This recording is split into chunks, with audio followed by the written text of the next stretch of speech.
Bonjour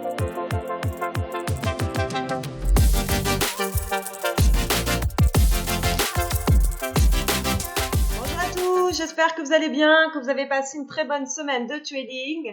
Donc en fait, on va faire cette semaine, comme d'habitude, on va regarder qu'est-ce qui s'est passé sur les marchés américains. On va commencer donc par les indices et ensuite on ira voir différents secteurs et différents stocks. Donc on va commencer par donc le S&P 500. Donc là, vous pouvez voir cette semaine. Alors au niveau du S&P 500, donc là vous voyez actuellement on est dans un wedge, donc vous voyez bien que le wedge est en train de se réduire de plus en plus. Donc là, vous voyez qu'on est allé toucher donc le haut de la trendline jeudi, pardon, et vendredi on a un petit peu baissé par rapport à jeudi. Vous regardez au niveau du RSI également, vous voyez bien qu'on a une sorte actuellement de résistance. Là, vous pouvez constater une petite résistance ici. Vous voyez ici, quand on a fait le plus haut ici, on est allé taper la résistance. Et là, on retape une certaine résistance. Donc là, comment je vois plus les choses? Donc personnellement, je vais attendre que ça passe en dessous de ce niveau-là pour aller, vous voyez, remplir ce joli gap ici. Parce que le gap est quand même assez joli. Donc si effectivement je passe en dessous de ce niveau, j'irai chercher le gap. Et tant que je ne casse pas au-dessus de la trendline ici, je n'envisage pas forcément une progression vers les 3000, 3025, 3000, même 50, je dirais. Donc là, pour l'instant, c'est plus comme comment je vois des choses. Vous pouvez voir qu'on n'arrive pas à faire un nouveau plus haut non plus, hein, donc c'est pour ça que ce sera bien de voir cette semaine si on arrive à casser ce niveau. Vous voyez, si par exemple je vais dessiner un petit carré, ça sera joli, vous allez voir. Ici, le petit carré. Donc idéalement, voilà, c'est que si on part à la baisse, qu'on casse le carré vers la baisse, et si on part à la hausse, qu'on casse le carré vers la hausse. Bien évidemment, ça peut ranger pendant un certain temps, pendant la semaine aussi, hein, le temps de prendre une décision directionnelle. Ça se peut que ça range un tout petit peu. Donc quand ça range, vous voyez bien qu'à l'intérieur du carré, hein, vous pouvez trader à l'achat en bas du carré et à la vente en haut du carré. Mais bon, il faut faire quand même assez attention, c'est un petit range. Donc voilà, donc ça c'est au niveau du S&P 500. Si on regarde de toute manière le Dow Jones, il ressemble approximativement à la même chose, un peu plus fragile, parce que je rappelle que le Dow Jones n'est pas forcément dilué dans 500 entreprises, il est dilué en 30 entreprises. Donc si par exemple on regarde l'un des number one, c'est Boeing. Ah, excusez-moi, j'ai tapé BA alors que c'est BA. Boeing, regardez Boeing. Ah oui, c'est pas beau, hein. Donc oui, effectivement, vendredi, vous voyez bien, gros volume, grosse baisse quand même assez importante, je dirais, parce qu'on n'a pas eu de baisse de même depuis un moment. Hein. Vous voyez bien que par rapport, même si on va au niveau du weekly, vous voyez bien qu'on n'a pas eu de semaine de fragilité comme ça sur Boeing depuis un bon petit bout. Donc là, en fait, ça a pas mal fragilisé, je dirais, le Dow Jones. Un peu plus que le S&P 500, mais ça en est de même. Vous voyez que quand on a un gap, ça peut servir bien évidemment, avant le gap, ça peut servir de support. Donc c'est ça, idéalement, ce serait bien qu'on aille casser donc, ce support-là pour aller remplir le gap. Je vais juste mettre ça un peu plus clair. Voilà, qu'on casse, voyons donc, qu'on aille casser ce support-là pour aller remplir le gap et éventuellement encore aller retester ce niveau-là. Donc là, comme on dit, sur tous les indices, on a une sorte de wedge qui est en train de se réduire. Donc, à un moment donné, on va casser dans une direction ou dans une autre. Donc, personnellement, si on casse ce niveau support, allez retoucher ce niveau, vous voyez, qui était une ancienne résistance qui peut être un nouveau niveau support assez important. Donc, on va regarder ça cette semaine. Il en est de même pour repartir à la hausse. Vraiment de manière beaucoup plus directionnelle, ce serait bien qu'on casse cette ligne de tendance ici, hein, parce qu'il en est de même, vous voyez bien que même au niveau du RSI, on reste dans une certaine résistance ici.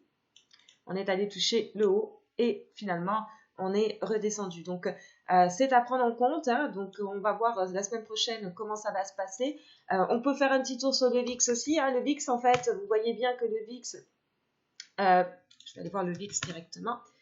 Vous voyez, si je zoom, vous voyez, j'avais dessiné un carré en fait qui donne une zone en fait du VIX où vraiment la volatilité et très basse, mais c'est dans cette zone-là aussi où les retournements sont un peu plus importants. Donc vous voyez, là on est allé toucher une certaine base hein, dans le carré, et puis on a rebondi un tout petit peu vendredi parce que là c'était un peu fragilisé sur les marchés. Donc, vous voyez, même au niveau du RSI, on touche à peu près un niveau support, hein, comme vous pouvez voir. Donc, c'est pour ça que c'est quand même assez important de surveiller le VIX. En plus, pour ce qui est du fonds négocié en bourse qui traque le VIX, le VXX. Alors, vous voyez, dans le carré que j'ai arrondi ici, on a eu des niveaux de transactions assez importantes que je peux vous montrer. Alors, vous voyez, ça c'est mon database, j'ai tapé pour le VXX et vous voyez par exemple pour le 15 octobre, là j'ai eu un bloc de transactions de 621 000 au prix de 22,12, pardon. Et ensuite, j'ai eu 300 000 qui s'est rajouté, 388 000 ici et 388 000. Donc, c'est une journée assez importante au niveau des blocs de transactions sur le VXX, je vais y arriver. Donc c'est pour ça, donc est-ce que, parce que comme vous pouvez voir que sur le VIX on arrive dans un nouveau support, donc est-ce que c'est pour faire rebondir le VXX ou finalement on va casser sur les indices pour faire des nouveaux plus hauts. Donc c'est quand même à surveiller parce que c'est des blocs de transactions assez importants. Il en est de même aussi dans le fonds négocié en bourse qui fait l'inverse du S&P 500 qui est le SH. Vous voyez, pareil, j'avais mis un petit cadré ici. Si je vais là-dedans, vous voyez, si je vais taper SH ici, on va aller chercher, on avait un bloc de transactions. Vous voyez, 750, c'est quand même un bloc de transactions assez important. Et c'est pareil, ça s'est passé dans ces niveaux ici.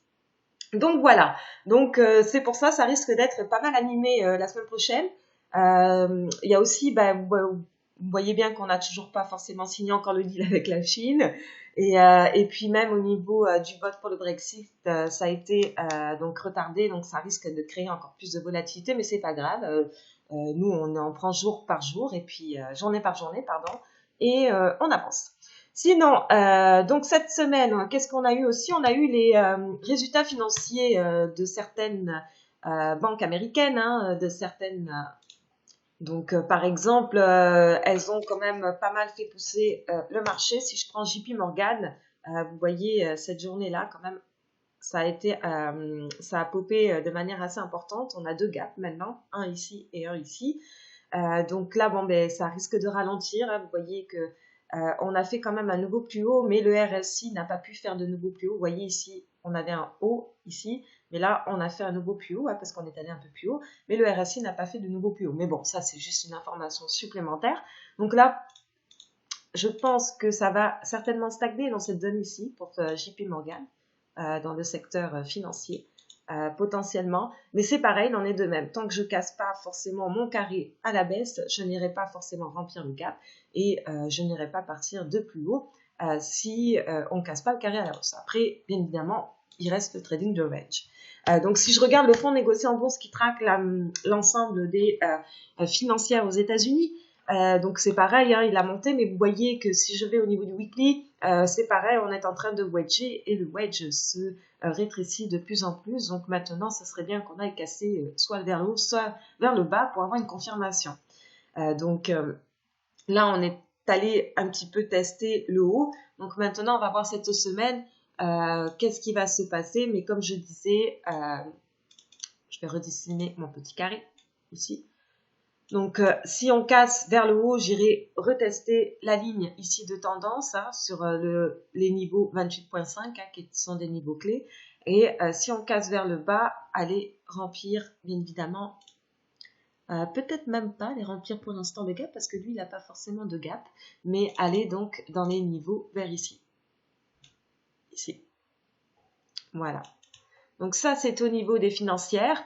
Donc ça a bien popé cette semaine. Donc maintenant, nous, c'est vrai que dans les médias, ils annoncent tous le crash, hein, la récession et tout. Mais bon, on prend nous jour par jour. Et puis, écoutez, les résultats sont bons. On trade des résultats bons. Et puis, quand la récession arrivera, on tradera la récession. Mais pour l'instant, on trade ce que l'on a. On ne trade pas ce que peut arriver dans un an. Donc voilà. Si on regarde dans d'autres secteurs comme le secteur technologique, alors, XLK, donc ça c'est le fonds négocié en bourse qui traque donc le secteur technologique. On est un peu quand même, vous voyez ici, vous voyez de toute manière, toutes les moyennes mobiles sont à peu près toutes ensemble. Hein, c'est un peu le party time. Donc, c'est vrai que on stagne un petit peu si on regarde même au niveau, vous voyez même au niveau du weekly, vous pouvez voir qu'ici, on a comme un gros range. Vous pouvez constater ce qui fait que toutes les moyennes mobiles aussi se compilent les unes sur les autres. Donc, pour l'instant, on reste encore dans ce gros range. C'est vrai que pour un peu plus de direction à long terme, on aimerait casser ce range, mais en attendant, il y a toujours, on peut toujours trader à l'intérieur. Hein, c'est pas vraiment un problème. Donc, si j'enlève ça, par exemple, donc là, si par exemple, vous voyez, on arrive à casser ce niveau-là, environ vers ici, si on arrive à recasser ce niveau-là, j'irai potentiellement tester peut-être alors vers ces niveaux ici.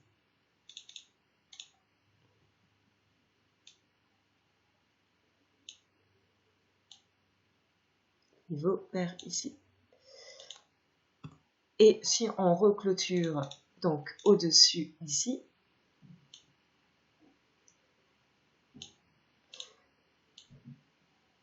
donc là, vous voyez, si on casse ce niveau-là, j'irai chercher le niveau plus bas. Ça, je vais l'enlever. Le niveau plus bas. Et si on casse vers le haut, vers ici, j'irai chercher donc le niveau plus haut ici. Donc voilà. Donc ça, c'est plus au niveau du secteur technologique. Je pense que de toute manière, Facebook, Apple ont bien aidé le secteur, hein, parce que si vous regardez actuellement, vous voyez bien que Apple a bien monté cette semaine et Facebook aussi a eu une belle poussée dans la semaine. Vous voyez ici, là on avait eu une belle journée, il me semblait que c'était lundi ou mardi, mais une belle poussée dans la journée. Donc voilà. Sinon, au niveau des secteurs, par exemple des utilities, donc là, pour l'instant, moi je me pose la question, est-ce qu'on est en train de faire, comme on dit en anglais, the roller coaster, c'est-à-dire on a monté la montagne et maintenant on va la redescendre. Donc là, je suis en train de me poser des questions parce que vous voyez, même au niveau du weekly, on est quand même allé atteindre des niveaux quand même pas mal hauts. Donc est-ce que finalement on va retracer et corriger un tout petit peu sur du moyen terme? Ça, c'est la question, mais pour l'instant, vous voyez, tant qu'on n'arrive pas à faire de nouveaux plus hauts, c'est peut-être un signe. Donc là, vous voyez, tant que je ne casse pas ici, je n'irai pas à retester. Donc, je vais le mettre un peu plus bas, vers ici. Donc, tant que je ne casse pas au-dessus de ça, je n'irai pas éventuellement aller chercher le niveau plus haut ici.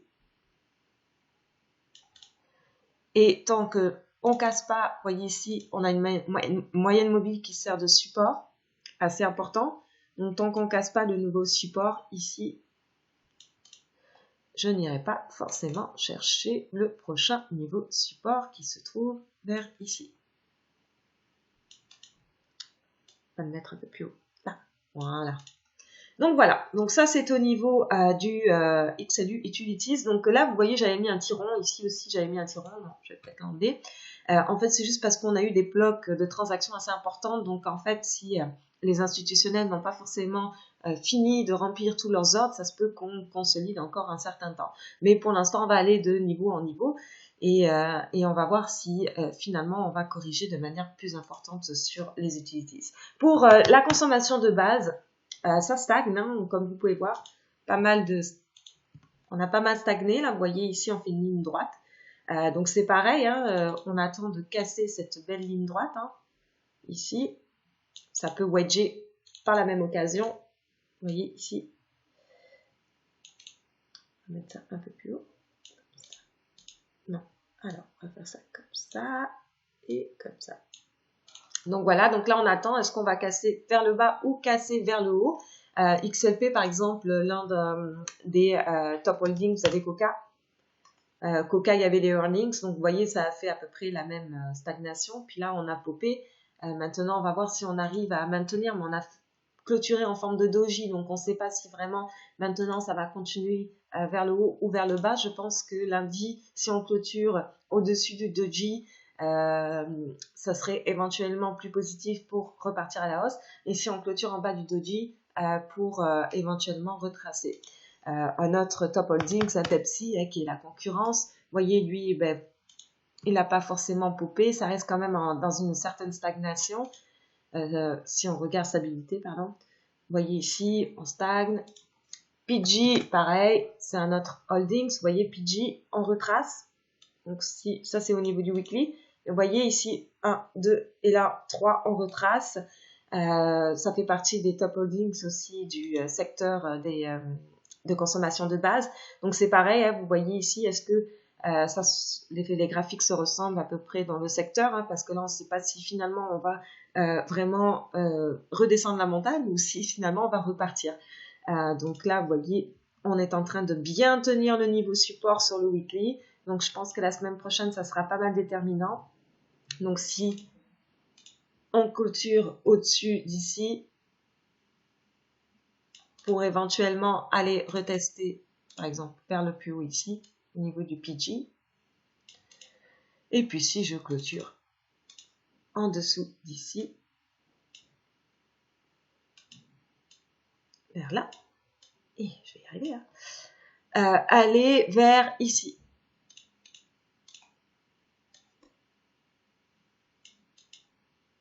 Même peut-être, ouais, vers là.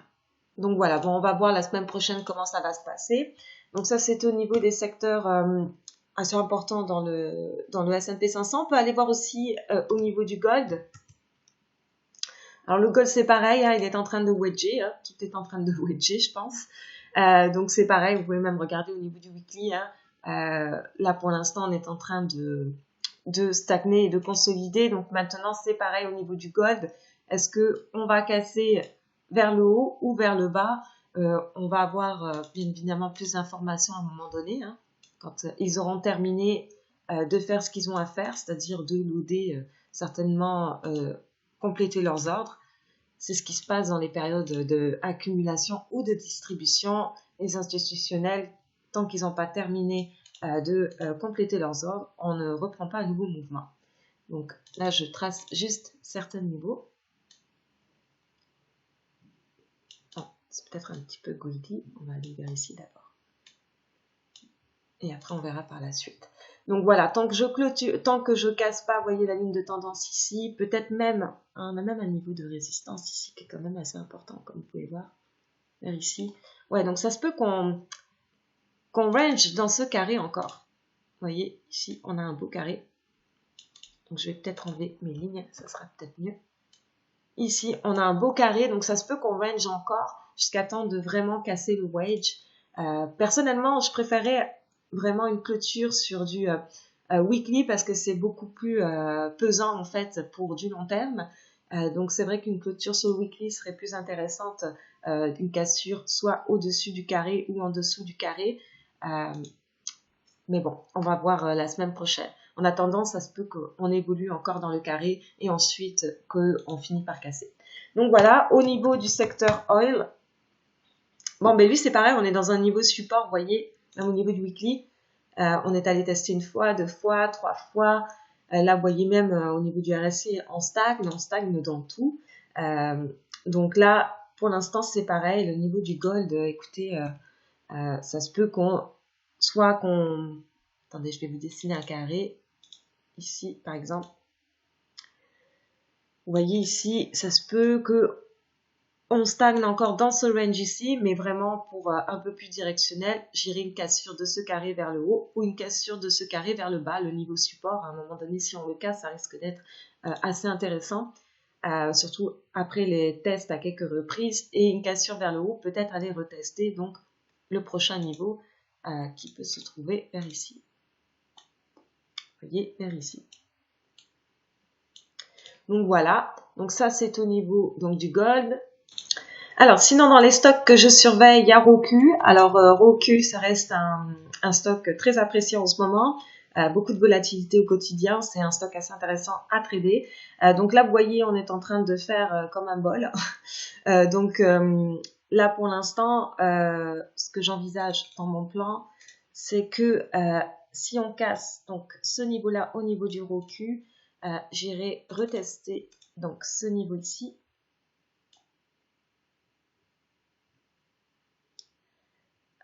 Je vais y arriver. Ah, voyons donc. Peut-être même un peu plus haut, parce que bon, on va essayer de ne pas être trop greedy. Voilà. Et par contre, si on arrive à casser sur vos culs ces niveaux-là, ici, ça serait bien pour éventuellement aller tester le prochain niveau qui se trouve vers là. Donc c'est un stock avec un gros ATR, donc avec une grande fourchette de prix, enfin une grande variation au niveau de sa fourchette de prix au quotidien. Donc c'est pour ça que c'est intéressant pour certains traders. Donc là c'est ça, si je casse en dessous de cette ligne ici, j'irai chercher la prochaine ligne ici, dans un premier temps, et ensuite peut-être aller tester le dernier plus bas. Et si je casse au-dessus, vous voyez, de cette résistance ici, j'irai chercher la prochaine résistance. Donc ça, c'est au niveau de Roku. Et l'autre stock aussi qui est que je regarde beaucoup en ce moment, c'est Shopify. Donc là, vous voyez, c'est pareil à toutes les moyennes mobiles qui sont descendues. Donc là, on était dans une tendance pas mal haussière pendant un certain temps. Et là, on a eu donc les moyennes mobiles qui se sont toutes rassemblées. Donc maintenant qu'elles se sont toutes rassemblées, est-ce qu'on va les casser pour partir vers le haut ou est-ce qu'on va repartir vers le bas? Donc ça, c'est pareil. Ce que j'attends, c'est que j'attends donc une clôture dans ces environs ici pour repartir à la hausse et une clôture aux environs d'ici pour repartir à la baisse et aller retester le dernier plus bas ici, vers ici. Donc voilà, en attendant, ça peut aussi ranger hein, dans ce gros range ici, mais en fait là je parle plus pour du directionnel, repartir, peut-être même si on clôture vers ici, je pense que ça devrait être beau, vers ici, ouais. Donc si on clôture au-dessus d'ici, pour éventuellement aller tester, donc ensuite, ouais, on pourrait aller chercher ce niveau-là, vers ce niveau-là. Donc voilà, donc ça c'est au niveau de Roku, c'est les stocks que je surveille pour cette semaine. Donc voilà, c'est tout pour cette semaine. Toujours soyez vigilants au niveau des marchés. Mais si vous avez aimé la vidéo, n'hésitez pas à mettre un like. Et si vous n'êtes pas encore abonné à ma chaîne YouTube, n'hésitez pas à vous abonner. Donc je vous souhaite une très bonne semaine de trading et faites toujours attention sur les marchés.